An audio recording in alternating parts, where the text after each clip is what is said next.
ब्रह्मपुर नामक गांव में एक पाखंडी बाबा का आश्रम होता है। उस गांव के सभी लोगों का बाबा पर बड़ा विश्वास था। वो अपनी परेशानियों का हल ढूंढने या झाड़ फूंक करवाने बाबा के पास जाते थे।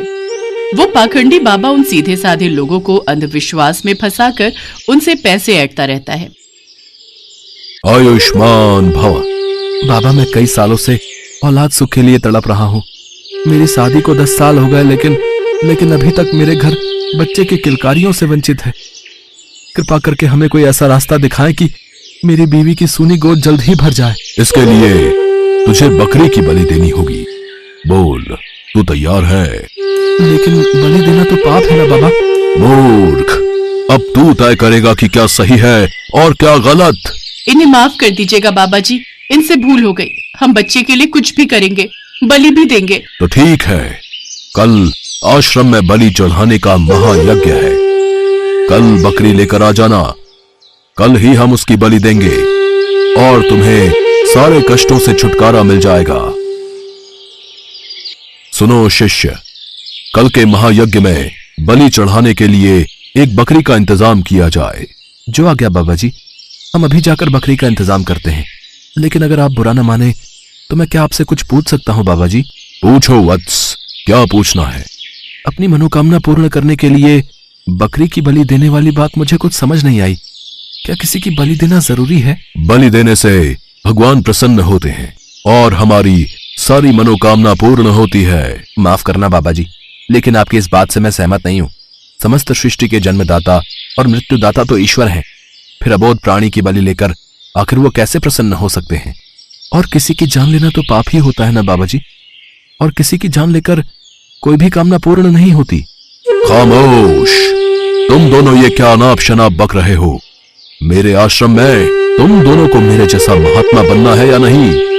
बनना है बाबा जी, बनना है। तो फिर जो मैं कहूं उसका पालन करो। अब जाओ और बलि के लिए बकरी लेकर आओ। जी बाबा जी, जैसी आपकी आज्ञा। इसके बाद वो दोनों बलि के लिए बकरी खरीदने निकल पड़ते हैं। रास्ते में चलते चलते वो दोनों शिष्य आपस में बात करते हैं। रामू, बलि देने के लिए बकरी का इंतजाम करके हम दोनों कहीं किसी पाप के भागीदारी तो नहीं बनने जा रहे? श्यामू, मुझे भी यही लग रहा है। अपनी मनोकामना पूर्ण करने के लिए किसी निर्जीव की बलि देना ठीक बात नहीं है। तुम बिल्कुल ठीक कह रहे हो रामू, लेकिन हम कर भी क्या सकते हैं? बाबा जी से सिद्धि प्राप्त करने के लिए हमें अपना मुंह बंद रखना होगा। हाँ, और वो जो कहें उनकी बात को मानना होगा। कुछ ही देर बाद वो दोनों शिष्य बात करते हुए देनदार के घर पहुंच जाते हैं। उस घर के बाहर कुछ बकरियां बंधी हुई होती हैं। उन दोनों शिष्यों को आता देख काली और गोरी बकरी आपस में बात करने लगती हैं। देखो झुमरी, वहां देख, हमें खरीदने कौन आ रहा है? हमें नहीं, सिर्फ मुझे। ये साधु मुझे खरीदने आ रहे हैं क्योंकि मैं तुझसे ज्यादा सुंदर भी हूँ और तंदुरुस्त भी। वो सब तो ठीक है, लेकिन ये दोनों साधु तुम्हें खरीद के करेंगे क्या? वो मुझे अपने आश्रम में ले जाकर मेरी खूब सेवा पानी करेंगे। हर रोज मुझे ताजा ताजा हरा हरा चारा खिलाएंगे, मेरे साथ खेलेंगे, मेरा ध्यान रखेंगे और फिर मैं भी इन्हें ढेर सारा ताजा ताजा दूध दूंगी। अरे वाह, फिर तो बड़ी ही किस्मत वाली बकरी होगी वो, जिसे ये साधु बाबा अपने साथ ले जाएंगे। हाँ, और वो खुशकिस्मत बकरी मैं ही हूँ। देख लेना तुम, वो मुझे ही अपने साथ लेकर जाएंगे। हाँ। उन दोनों बकरियों को तो यही लग रहा था कि ये दोनों साधु बाबा है और उन्हें खरीद कर आश्रम में ही ले जाएगा, मगर वो इस बात से बिल्कुल अनजान थी कि ये पाखंडी बाबा के 2 शिष्य थे और वो तो बकरी बलि देने के लिए लेकर जाने वाले हैं। फिर वो दोनों शिष्य देनदार लखन से मिलते हैं। बाबा जी की जय। पाए लागू महाराज। कहिए महाराज, आज यहाँ कैसे आना हुआ? दरअसल बात यह है, बाबा जी ने हमें यहाँ एक बकरी खरीदने के लिए भेजा हुआ है, मगर बकरी सुंदर होने के साथ साथ तंदुरुस्त भी होनी चाहिए। सुना तुमने काली बकरी? उन्हें खूबसूरत और तंदुरुस्त बकरी की ही तलाश है और वो तो बस मैं हूँ। तब तो महाराज आप मेरी वो गोरी बकरी ले जाइए। वो खूबसूरत भी है और तंदुरुस्त भी है। देखा, मैं ना कहती थी कि वो मुझे ही ले जाएंगे। यार, तू तो सच में बड़ी ही किस्मत वाली है। वो तो मैं हूँ ही। ये लीजिए आपकी बकरी के पैसे। शुक्रिया महाराज। माफ करना महाराज, मैं एक बात बताना तो भूल ही गया। ये बकरी हर रोज 8 किलो दूध देती है। अरे, हमें इससे क्या करना?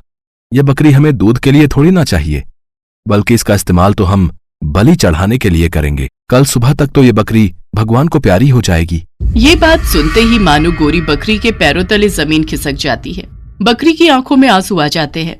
माफ करना बहन, मुझे अपनी तंदुरुस्ती और खूबसूरती पर बहुत ही घमंड था, मगर मैं ये नहीं जानती थी कि मेरी यही खूबी मेरी मौत का कारण बन जाएगी।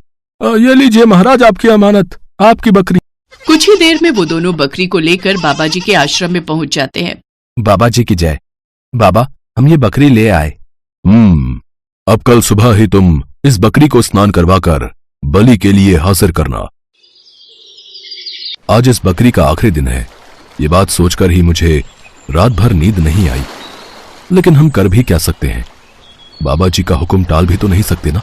दोनों की बातें बकरी बड़े ध्यान से सुनती है और ये जानकर कि बाबा जी के शिष्य उसकी बलि देने के खिलाफ है, उसकी जान में जान आई। चुपचाप मौत को गले लगाने से अच्छा है कि एक बार उससे डटकर मुकाबला किया जाए। बकरी को नहलाने के बाद जैसे ही वो दोनों बकरी को आश्रम की ओर लेकर चलते हैं, तभी रास्ते में बकरी ने उनसे कहा, आप दोनों की बातें सुनकर मुझे ऐसा लगा कि आप दोनों भले इंसान हो, इसलिए मैंने सोचा कि मरने से पहले आप दोनों से एक बात साझा करके ही मरूं।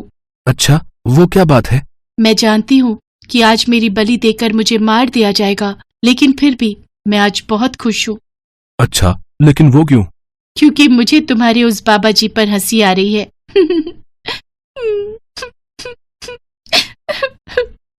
बकरी को पहले हंसता और फिर रोते हुए देखकर दोनों को आश्चर्य हुआ। तभी पहले शिष्य ने बकरी से पूछा, सुनो बकरी, आज तुम्हें मार दिया जाएगा, ये जानते हुए भी तुम पहले हंसने लगी और फिर अचानक ही तुम रोने लगी। ये बात हमें कुछ समझ नहीं आई। बताओ तो, तुमने आखिर ऐसा क्यों किया? ये एक राज की बात है और मेरी मौत के बाद तुम्हें इस बात का पता चल जाएगा। बाबा जी, आज एक अजीब घटना घटी। कैसी घटना? ये बकरी आज आप पर जोर जोर से पहले तो हंसने लगी, इसकी इतनी जुर्रत, ये मुझ पर हंसी, फिर जोर जोर से रोने लगी। रोने लगी? और जब हमने उससे इसके बारे में पूछा तो उसने कहा कि ये एक राज की बात है। राज की बात? कैसी राज की बात? वो तो इसने नहीं बताया बाबा जी। ए बकरी, जल्दी से बता, वो कौन सी राज की बात है? आपको मेरी बलि देनी है तो शौक से दीजिए। ए बकरी, हंस क्यों रही है? जल्दी बता। सच्चाई सुन पाओगे बाबा? मौत मेरे सामने खड़ी है, लेकिन फिर भी मैं हंस रही हूँ। इसकी सबसे बड़ी वजह है मेरी बलि। जैसे ही तुम मेरी बलि दोगे तो मैं श्राप से मुक्त हो जाऊंगी। कैसा श्राप? और रो किस लिए रही थी? पिछले जन्म में मैंने एक बकरी की बलि चढ़ाई थी, तब भगवान ने मुझसे नाराज होकर मुझे बकरी बनने की सजा दी थी।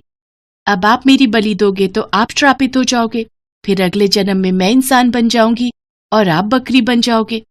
इसी वजह से मैं ये बात सोच सोचकर हंस रही हूँ। बकरी की बात सुनकर बाबा उसकी बातों में आ गया। उसे अपने अगले जन्म की चिंता सताने लगी।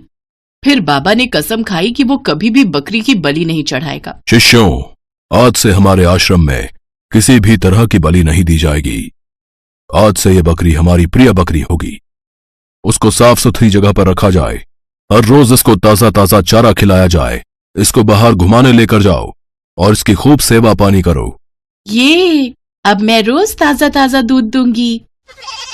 इस तरह उस चतुर बकरी ने मुश्किल समय में किस तरह अपनी अक्ल का इस्तेमाल करके अपनी जान बचाई और समाज को ये आदेश दिया कि मुश्किल घड़ी में हमें घबराना नहीं चाहिए। अपने साहस और चतुराई से हर मुश्किल का सामना डटकर करना चाहिए। राजेश नाम का एक ऑटो वाला ऑटो चलाया करता था। उसकी बीवी शीतल और 7 साल का बेटा राजू था। वो अपने परिवार के साथ हंसी खुशी जिंदगी बसर कर रहे थे। अजी सुनती हो? हाँ, आ रही हूँ अभी। देखो मैं तुम्हारे लिए क्या लेकर आया हूँ। हाँ बोलिए, क्या हुआ? और इस पैकेट में क्या है? खुद ही देख लो, ये लो खोलो। इसमें तो साड़ी है जी। हाँ पता है मुझे।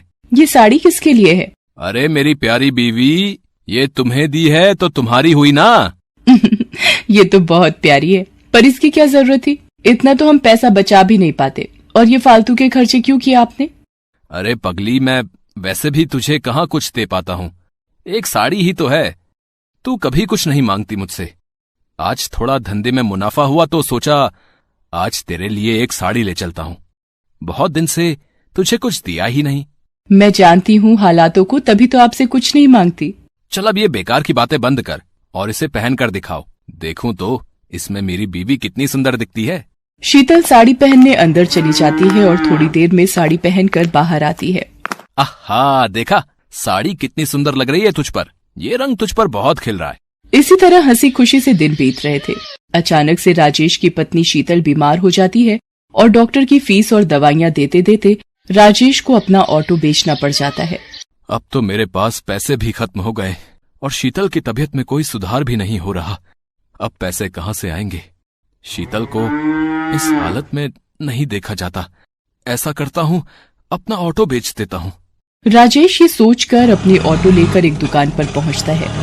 भाई मुझे ये ऑटो बेचना है। क्यों भाई, इस ऑटो में कोई खराबी है? ऑटो में कोई परेशानी नहीं है, मुझे पैसों की सख्त जरूरत है। मेरी बीवी बहुत बीमार है और मुझे पैसों की जरूरत है, इसलिए मुझे ऑटो बेचना पड़ रहा है। अरे भाई, अगर ऑटो बेच दोगे तो घर का खर्चा कैसे चलाओगे हैं? हाँ, पर बीवी की तबीयत भी तो देखनी है, उसकी दवाइयों के लिए मेरे पास पैसे नहीं हैं और मुझे कुछ समझ में नहीं आ रहा है कि अब क्या करूं। अरे भाई, एक काम कर सकते हैं आप, ऑटो बेचकर एक रिक्शा ले लो, जिससे कुछ पैसे भी मिल जाएंगे और तुम घर चलाने के लिए रिक्शा भी ले लोगे। क्या समझे? बात तो तुम सही कह रहे हो भाई। राजेश बात मान जाता है। राजेश ऑटो बेचकर एक रिक्शा ले लेता है और दिन रात उस पर मेहनत करता है। वहाँ राजेश की पत्नी की तबीयत अचानक खराब हो जाती है और वो उसे हॉस्पिटल लेकर जाता है। डॉक्टर साहब, मेरी पत्नी को एक बार देख लीजिए, उसकी तबीयत बहुत खराब है। ठीक है, इसे मेरे केबिन में लेकर आओ। राजेश शीतल को डॉक्टर के केबिन में लेकर जाता है। इनकी तबीयत बहुत खराब है, आप ये इंजेक्शन जल्दी से लेकर आइए, वरना मैं कुछ नहीं कर पाऊंगा। राजेश के पास पैसे नहीं थे। थोड़े से पैसे लेकर राजेश दवाई की दुकान पर जाता है और इंजेक्शन लेने के लिए पैसे देता है। इनमें 10 रुपए कम है। भाई मुझे इंजेक्शन दे दो, मेरी बीवी की तबीयत बहुत खराब है। पहले 10 रुपए लेकर आओ। प्लीज मुझे ये इंजेक्शन दे दो, नहीं तो मेरी बीवी मर जाएगी। भाई मेरे पास यही पैसे हैं और मुझे इंजेक्शन की बहुत जरूरत है। राजेश उसी दुकान के सामने रोने लग जाता है। उस दुकान वाले से रोते रोते अपनी बीवी के लिए इंजेक्शन मांग रहा होता है, लेकिन वो दुकान वाला बहुत लालची था। वो राजेश को वहाँ से भगा देता है। अरे कुछ भी करो, मुझे 10 रुपए दो तभी इंजेक्शन मिलेगा, वरना निकलो यहाँ से। राजेश बिना इंजेक्शन के ही वापस आ जाता है और उसकी बीवी का देहांत हो जाता है। राजेश अपने बेटे के साथ रहने लगता है। उधर दुकानदार, जिसका नाम विपिन था, जहाँ राजेश के पास पैसे न होने पर उसने राजेश को धक्का देकर भगा दिया था, वो एक बहुत ही लालची दुकानदार था। वो दवाइयों से बहुत पैसा कमाता था, इसीलिए उसने अपनी बहुत जायदाद कर ली थी। आजकल धंधे में बहुत कमाई हो रही है, हर माल में मुनाफा हो रहा है। अब एक काम करता हूँ कि एक प्लॉट और ले लेता हूँ। हाँ। विपिन घर पहुँचता है और प्लॉट लेने की सोचता है। पापा पापा। तभी विपिन को अपने बेटे की आवाज सुनाई देती है और भागकर जाता है तो देखता है कि उसका बेटा जमीन पर बेहोश पड़ा है। वो अपने बेटे को लेकर अस्पताल पहुँचता है। अब डॉक्टर साहब देखो, अब मेरे बेटे को क्या हो गया है?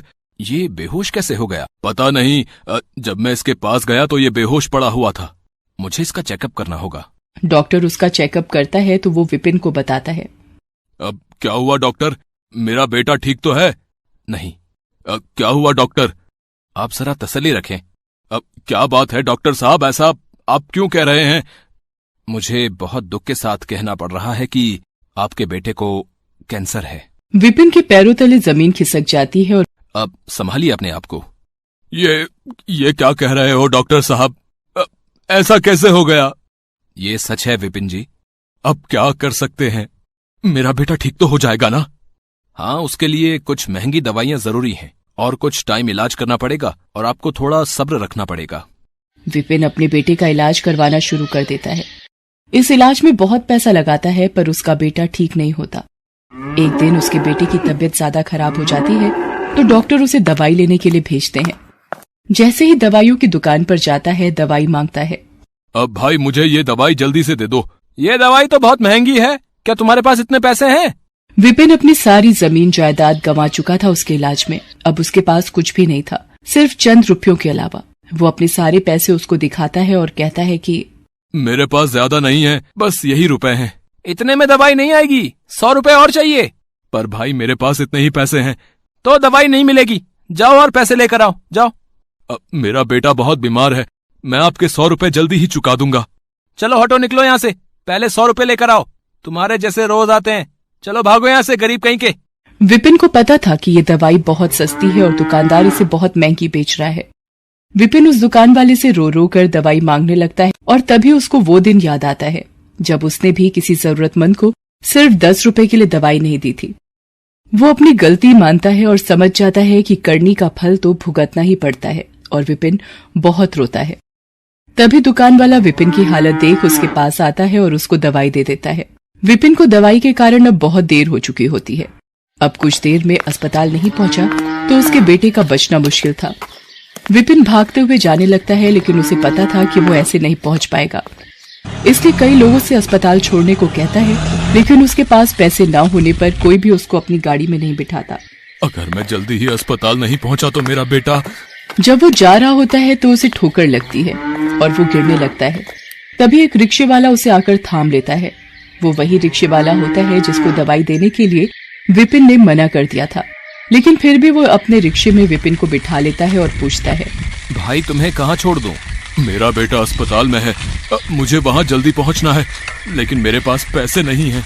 कोई बात नहीं, आप परेशान ना हो, सब ठीक हो जाएगा। मैं आपको वहाँ बिना पैसों के छोड़ दूंगा।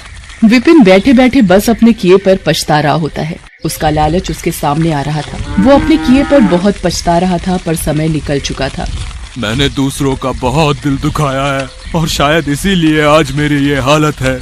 इसी वजह से मुझे आज ये दिन देखना पड़ रहा है।